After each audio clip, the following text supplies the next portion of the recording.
বিখ্যাত সাহিত্যিক ও কবি সুনীল গঙ্গোপাধ্যায়ের লেখা একটি বিখ্যাত কবিতা আজ আমি পাঠ করে শোনাচ্ছি। কবিতা পাহাড় চূড়ায়। শুরু করছি। অনেক দিন থেকেই আমার একটি পাহাড় কেনার শখ, কিন্তু পাহাড় কে বিক্রি করে তা জানি না। যদি তার দেখা পেতাম, দামের জন্য আটকাতো না।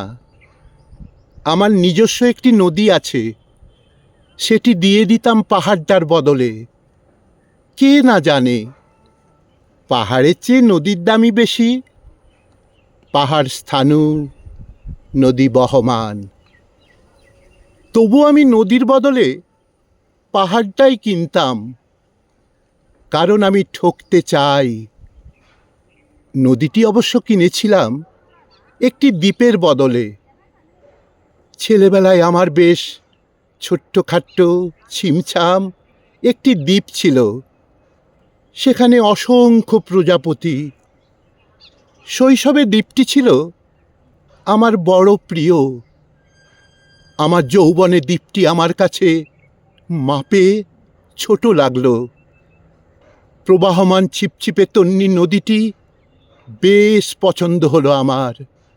বন্ধুরা বলল, ওইটুকু একটি দ্বীপের বিনিময়ে এত বড় একটি নদী পেয়েছিস, খুব জিতেছিস তো। তখন জয়ের আনন্দে আমি বিহ্বল হতাম। তখন সত্যিই আমি ভালোবাসতাম নদীটিকে। নদী আমার অনেক প্রশ্নের উত্তর দিত। যেমন, বলতো আজ সন্ধেবেলা বৃষ্টি হবে কি না। সে বলতো, আজ এখানে দক্ষিণ গরম হাওয়া, শুধু একটি ছোট্ট দ্বীপে বৃষ্টি। সে কি প্রবল বৃষ্টি, যেন একটি উৎসব। আমি সেই দ্বীপে আর যেতে পারি না। সে জানতো, সবাই জানে, শৈশবে আর ফেরা যায় না। এখন আমি একটি পাহাড় কিনতে চাই। সেই পাহাড়ের পায়ের কাছে থাকবে গহন অরণ্য। আমি সেই অরণ্য পার হয়ে যাব, তারপর শুধু রুক্ষ কঠিন পাহাড়।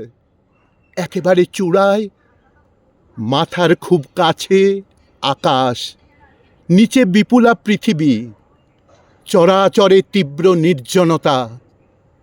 আমার কণ্ঠস্বর সেখানে কেউ শুনতে পাবে না। আমি ঈশ্বর মানি না, তিনি আমার মাথার কাছে ঝুঁকে দাঁড়াবেন না। আমি শুধু 10 দিককে উদ্দেশ্য করে বলবো, প্রত্যেক মানুষই অহংকারী। এখানে আমি একা।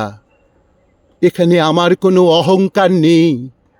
এখানে জয়ী হওয়ার বদলে ক্ষমা চাইতেই ভালো লাগে। হে 10 দিক, আমি কোনো দোষ করিনি, আমাকে ক্ষমা করো, আমাকে ক্ষমা করো।